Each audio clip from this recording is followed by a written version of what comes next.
এই জায়গাটা ফয়জুল ভাই আছে আমাদের উপদেষ্টা পরিষদে। নাহিদ এত কম কথা বলে, সে 50 সেকেন্ড আমার দিকে তাকায় থেকে 3 সেকেন্ড একটা কথা বলে।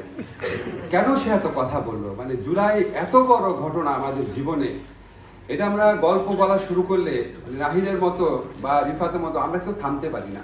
ফলে আমি যদি থামতে না পারি আমাকে একটু ইশারা দিন। তো প্রথম কথা হচ্ছে কি, আমি নাহিদকে একদিন বললাম, যখন সেপ্টেম্বর অক্টোবর মাস আছে আমাদের সাথে প্রথমার থেকে যোগাযোগ করা হয়, বই লিখবো, বই ব্যাপারে আর কি। তখন আমি আসিফ বললাম, আসিফ তুমি একটা বই লিখো না তোমার এটা নিয়ে। সাথে সাথে বললো ঠিক আছে স্যার লিখবো। আমি বললাম তাহলে আমি প্রথম মার সাথে যোগাযোগ করি। বলে ঠিক আছে স্যার করেন। আমি মনে হয়েছে এমনি বলছি, এত ব্যস্ত থাকে ওরা ঘুমায় হচ্ছে ফজরের সময় কাজ করতে করতে।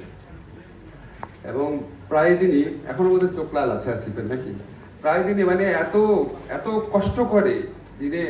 মানে মাহফুজ আমাকে বলে আমি প্রথম 2-3 মাস ঘুমিয়েছি 2-3 ঘন্টা। নাহিদের একই অবস্থা, সবার একই অবস্থা। আমরা হয়তো 3-4 ঘন্টা ঘুমিয়েছি, কিন্তু ওরা ঘুমিয়েছে 2-3 ঘন্টা পরে। যাই হোক, এখন তারপর আলটিমেটলি বইটা বের হয়েছে। আমি কিন্তু বইটার 2/3 পড়েছি। আমার পুরাটা পড়ার ইচ্ছা ছিল, সময় ম্যানেজ করতে পারি নাই। আমার কাছে বইটার 3টা বিশেষত্ব আসছে। একটা হচ্ছে, আসিফ তো কখনো আগে লিখে নাই, কিন্তু এই বইটা পড়লে মনে হবে কি, মানে ভাষাটা এত স্বচ্ছন্দ। নিশ্চয়ই সাজ্জাদ ভাইয়েরও কিছুটা অবদান আছে, বাট আসিফ তো মনে করতে পেরেছে ঘটনাগুলো, মনে করে এতগুলা জিনিস, এতগুলা চরিত্রকে মনে রাখা। এবং ঘটনা, মানে একটা ঘটনা বলার তো অনেক স্টাইল আছে। একটা হচ্ছে গল্পের মতো বলা, আর একটা হচ্ছে জাস্ট বর্ণনা দেওয়া। এই বইটার মধ্যে গল্প আছে, এটা ভালো লেগেছে। বইটার মধ্যে সাহসের বর্ণনা আছে। এই যে আসিফ যখন আপনার একটা হলে ছাত্রদেরকে বের করে নিয়ে আসতে গেল, তাকে ঘুষি মারলো, ঘুষি মেরে মাটিতে ফেলে দিল, তারপর মারলো, মারার পরও তারা কাজটা করে যাচ্ছে। বা একটা হলে যখন পিছন থেকে ছাত্রলীগ, সামনের থেকে পুলিশ, সেখানেও লড়াই চালিয়ে যাওয়ার যে প্রত্যয়, এগুলি খুব অভিভূত করার মতো। তারপর কষ্টের বর্ণনা আছে, একটা বর্ণনা আছে আপনার দেখবেন গুলশানে একে যে পৌঁছায়, যত জায়গায় যায় প্রত্যেক জায়গায় শুনে রাস্তার মধ্যে সরকারি দলের লোকজন বা পুলিশ আছে, বারবার রাস্তা চেঞ্জ করে যাচ্ছে অভুক্ত অবস্থায়। আর একটা সবচেয়ে বেশি আমার যেটা মনে হচ্ছে, এদের যে ইনোভেটিভ আইডিয়াগুলো, যে এই যে একটা জায়গায় নাহিদ তাদেরকে বলছে, আমরা তখন পুলিশ প্রচন্ড চাপ সৃষ্টি করছে, ডিজিএফআই চাপ সৃষ্টি করছে আলোচনার জন্য। নাহিদ ওকে বলে দিচ্ছে আমরা আলোচনা করতে থাকবো, কিন্তু আলোচনার মাঝখানে তুমি কর্মসূচি ঘোষণা করে দিবা। তারপর নাহিদ আপনাদের নিজেদের বললো, ওকে যখন ধরেছে ওর কোনো তথ্যই রাখতো না, যাতে তাকে টর্চার করে কোনো তথ্যই না পাওয়া যায়।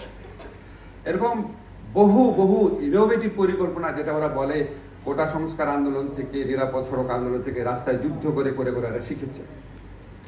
তো এখানে আপনার ওরা স্ট্র্যাটেজিক কারণে আক্তারকে পিছনে রেখেছে, এই জন্য আক্তারের গল্পটা আমরা কম জানি।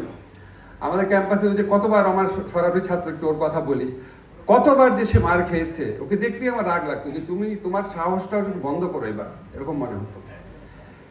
মানে এই যে একটা সম্মিলিত অভিজ্ঞতার মধ্যে দিয়ে গেছে, একটা অভূতপূর্ব একটা বর্ণনা আছে এই বইটার মধ্যে।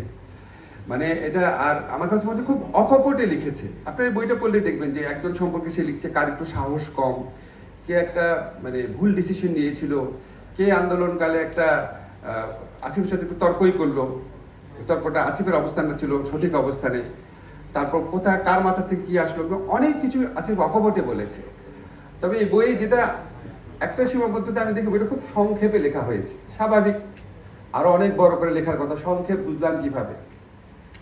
যেমন একটা জায়গায় বর্ণনা আছে যে, ধরেন আমি ওরা আলোচনা করছে, 11টা-12টার সময় আসলাম, তারপর কিন্তু একটা দীর্ঘ আলোচনা হয়, দীর্ঘ আলোচনা, ইউনুসারের প্রসঙ্গ আসে, ছাত্ররা সরকার থাকবে কিনা ওটা আসে। আমি নিজের দেখে আমার মনে আছে জিনিসটা, আমরা প্রায় 1 ঘন্টা আলোচনা করেছি, কিন্তু এটা একটা লাইনে আছে। এরকম এই বইতে আরো অনেক জায়গায় নিশ্চয়ই এরকম আছে। তো আসিফের পক্ষে এই বইটা লিখে একটা কাজ করেছি যেন ভুলে না যায়, এটা ধরে ধরে আরো বড় লেখা যাবে। আর এটা হচ্ছে কি, এই গল্পের মধ্যে কিছু চরিত্রের মানে উল্লেখও নাই, কিন্তু আমি চিনি চরিত্রগুলোকে। আমি একটা ঘটনা আপনাদের বলি। এখানে আসিফের বইতে একটা বর্ণনা আছে যে, ওদের আন্দোলনের সমর্থকরে উদয়ন স্কুল আর ইউলাইভ স্কুলের ছাত্ররা, ওরা রাজু ভাস্কর্যে যায়, ওদেরকে পায় নাই, কারণ ওরা অন্য জায়গায় ছিল। সেখানে তারা ছাত্রলীগের সাথে মারামারি করে পিটায় তারা চলে আসে, ওদেরকে পায় নাই। এখন এই যে যারা গেল ওখানে, ওখানে কোনো ছেলের নাম নাই, কারো নাম নাই, কিন্তু আমি ওদের একজনকে চিনি। ভয়ঙ্কর গল্প দেখেন, সে একজন শিক্ষকের ছাত্র, আমাদের ঢাকা ইউনিভার্সিটির শিক্ষকের, আমাদের ফিজিক্সের টিচার। একদিন হঠাৎ দেখি সে উদ্ভ্রান্তের মতো আমার বাসায় আসছে, বলে স্যার আমার সর্বনাশ হয়ে গেছে। কি হয়েছে? তার ছেলে রাজু ভাস্কর্যে গিয়ে ছাত্রলীগের সাথে মারামারি করেছে, মারামারি করার পর তার কয়েকটা বন্ধু প্রচন্ড আহত হয়েছে। এটা দেখে আসার পর প্রচন্ড আহত হচ্ছে, সে একদম মানে অপ্রকৃতিস্থ লোকের মতো, উন্মাদের মতো আচরণ করছে। বাসায় আসছে বলে আমার ছেলেটা এত শান্ত ছিল, এত ছিল, বাসায় এসে দরজার মধ্যে বাড়ি মারছে, ধাম করে দরজা লাগিয়ে দিচ্ছে, আমাদের কারোর সাথে কথা বলছে না। হঠাৎ করে রাত 2টা-3টার সময় শুনেছি আজিমপুরে মারামারি হচ্ছে, শুনেছে দৌড়ে বের হয়েছে ছিটকে, এখন তার কোনো খোঁজ পাচ্ছি না। কারণ ওইখান থেকে কোনো একজন খোঁজ নিয়ে বলেছে তার ছেলে এখানে আছে, ওইটা খোঁজ পেয়ে সে পাগলের মতো করছে কোথায় তার ছেলেকে খুঁজে পাবে। এখন এই যে ছেলেটা, আমি কিন্তু ওর নামও ভুলে গেছি, তার বাবার যে কষ্টটা, তার ছেলেটাকে রাত্রেবেলা সে হারায় নাকি, ঢাকা ইউনিভার্সিটির একটা স্টুডেন্ট, ওই ছেলেটার ব্লাড ক্যান্সার হয়েছিল, অনেক কষ্ট করে তার বাবা সমস্ত সম্পত্তি যা জমা আছে সমস্ত কিছু বিক্রি করে ছেলেটার চিকিৎসা করিয়েছিল। সেই ছেলেটাকে সে রাত্রে ফেরত পাবে নাকি, এই যে তার যন্ত্রণা, এই যে তার কান্না, এই যে তার ছোটাছুটি, এরকম কত যে গল্প আছে। আমার মনে আছে একবার ইউনূস স্যারের বাসার কাছে আহত ছাত্ররা ঘেরাও করেছিল, গভীর রাতে আমি, আসিফ, নাহিদ আমরা যে গিয়েছিলাম ওই দিন, আরও আগে আরেকদিন ছিল, ঘেরাও করেছে যখন রাত্রেবেলা, আমি ছুটে গেলাম, যাওয়ার পর ওখানে আহত ছেলেদের সাথে কথা বলছিলাম, তখন একটা ছেলে একটা গল্প বললো, স্যারের সামনেও বললো ঘটনাটা, অদ্ভুত একটা গল্প। বলে তারা একটা জায়গায় যখন ফাইট করছিল, ফাইট করার পর তারা একটা দেয়ালের বা গাছের আড়াল থেকে বের হয়ে আসতো, বের হয়ে আসলে পুলিশ তাদেরকে গুলি করতো, গুলি করার সাথে সাথে আবার তারা আড়ালে চলে যেত। আমরা কেন করতাম? বলে এই জন্য করতাম যেন পুলিশের গুলি শেষ হয়ে যায়। যখন আমরা দেখতাম আড়াল থেকে বের হইলে পুলিশের গুলি করে না, তখন আমরা আগাতাম। তা আমি বললাম এইভাবে যদি বের হতো তোমাদেরকে মারা যেত না? বলে হ্যাঁ স্যার মারা যেত, আমার সাথে তো 3-4 জন মারা গেছে। আমি আজ চিন্তা করতে পারি না, আমার মনে আছে আমি যখন বিচিত্রা চাকরি করতাম, আমি মুক্তিযুদ্ধের গল্প শুনতাম, আমার কাছে অবিশ্বাস্য মনে হতো যে মানুষ এত সাহসী হয় কিভাবে। তো আমি ওই ছেলেটার গল্প, ওখানে আরও অনেকগুলা গল্প ছিল, প্রত্যেকটা গল্প এরকম অবিশ্বাস্য গল্প।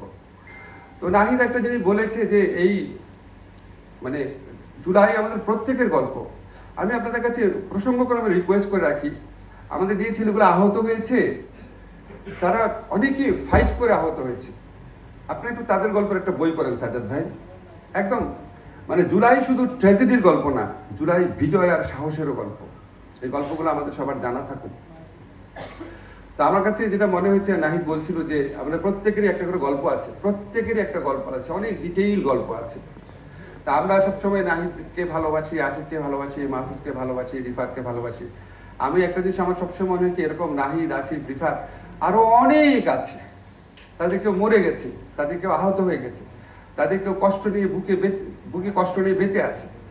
আমরা সবার যেই অভূতপূর্ব আত্মদানের মধ্যে দিয়ে যেই প্রত্যাশাটা ছিল, সেই প্রত্যাশাটা যদি আমরা কিছুটা এগোতে নিয়ে যেতে পারি, তাহলে এই আমাদের জুলাইয়ের ছেলেদের যে আত্মদান, মানুষের যে কালেকটিভ প্রত্যাশা, সমাজের সকল স্তরের মানুষের, প্রাইমারি ইউনিভার্সিটি ছাত্র বলেন, মাদ্রাসা ছাত্র বলেন, গৃহবধূ বলেন, আমাদের যারা রিক্সা চালায় তাদের কথা যদি বলেন, শ্রমিকের কথা যদি বলেন, সমস্ত মানুষের যে অভূতপূর্ব একটা গণজোয়ার সৃষ্টি হয়েছিল, এই প্রত্যাশাকে আমাদের কিছুটা হলেও এগিয়ে নিয়ে যেতে হবে।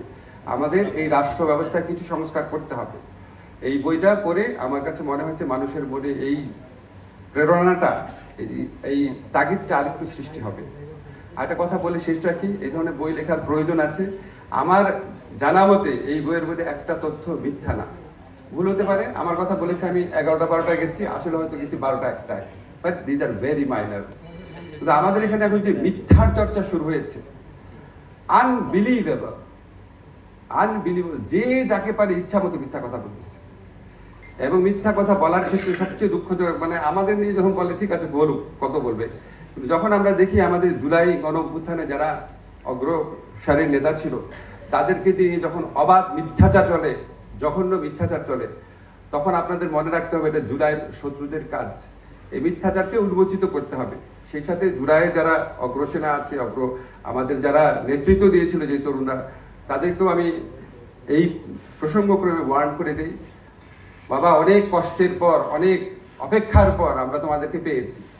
তোমরা একটা নতুন রাষ্ট্রের স্বপ্ন, সুযোগ আমাদের সামনে হাজির করেছো। ইনফ্যাক্ট 90 সনেও এরকম অবস্থা সৃষ্টি হয়নি, 71-এর পর প্রথমবারের মতো এরকম সুযোগ 50 বছর পর আসছে, আবার হয়তো 50 বছর পর আসবে। তোমরা অনেক বড় বড় দায়িত্ব পালন করেছো, কিন্তু আরো বড় দায়িত্ব পালন বাকি আছে। 71-এ আমরা যে সুযোগ নষ্ট করেছি, তোমরা সেই সুযোগটা নষ্ট হইতে দিও না। তোমরা আমাদের জুলাইয়ের নেতা ছিলা, আরো অন্তত 5-10 বছর আমাদের নেতা থেকে আমাদের রাষ্ট্রকে একটা কাঙ্ক্ষিত গন্তব্যে পৌঁছে দিও, এটাই আমার প্রত্যাশা।